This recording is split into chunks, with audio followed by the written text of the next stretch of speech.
வணக்கம் மக்களே. லாஸ்ட் வீடியோவில் வந்து நேரத்தோட முக்கியத்துவம் பற்றி பார்த்துருப்போம். இதுவும் அதே போன்ற ஒரு வீடியோ தான் அப்படின்னு என்ன நினைக்க வேண்டாம். கொஞ்சம் சுவாரஸ்யமாக இருக்கும். என்னென்னு பார்ப்போம். ஒரு நாள் ஒரு மனிதன் என்ன பண்ணுறாரு, இரவு நேரம் ஆற்றை கடந்து போயிட்டுருக்காரு. அதான் ஆற்றை ஒட்டி அந்த சாலையை போய் கொண்டு இருக்கிறது. போக்குள்ள அவருக்கு வந்து பொழுது போல்.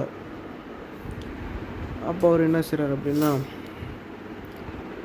தங்கிட்ட கையில் உள்ள பொருட்களை பார்க்குறாரு. அதில் ஏதோ சிறு கற்கள்லாம் சேர்ந்து ஒரு பை உள்ள இருக்குது.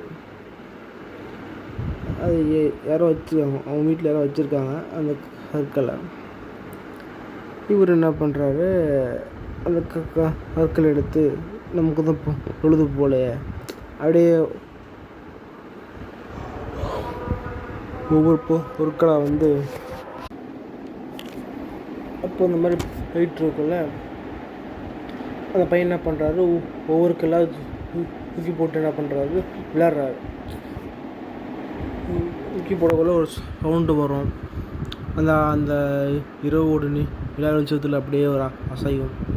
அதெல்லாம் அப்படியே ரசித்து கொண்டு என்ன பண்ணுறாரு, வராரு.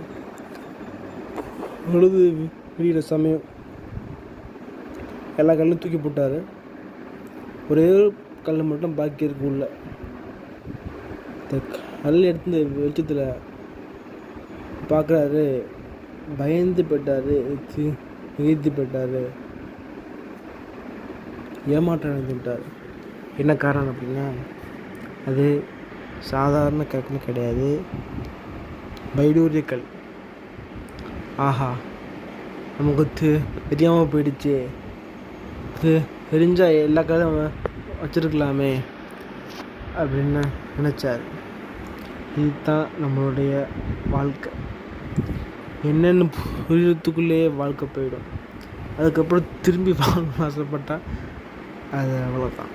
அதனால் உங்களுடைய நேரங்களை மிக சரியாக டிஸ்ட்ராக்ஷன்லாம் இல்லாமல் ஃபோக்கஸோடு உங்களுடைய வேலைகளை பாருங்கள்.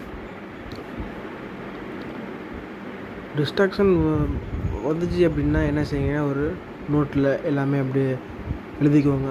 திரும்ப உங்கள் வேலைக்கு போய் வேலையை பாருங்கள். சரிங்களா? மெயினாக நம்ம ஒரு கோல் வச்சுக்கணும்.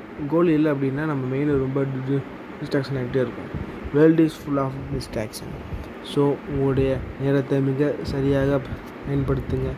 என்ன வேணும்னு சொல்லிட்டு அப்படியே அதை நோக்கி போய்டும். உங்களுடைய ப்ராக்ரஸ் அதுக்கிட்ட நீங்கள்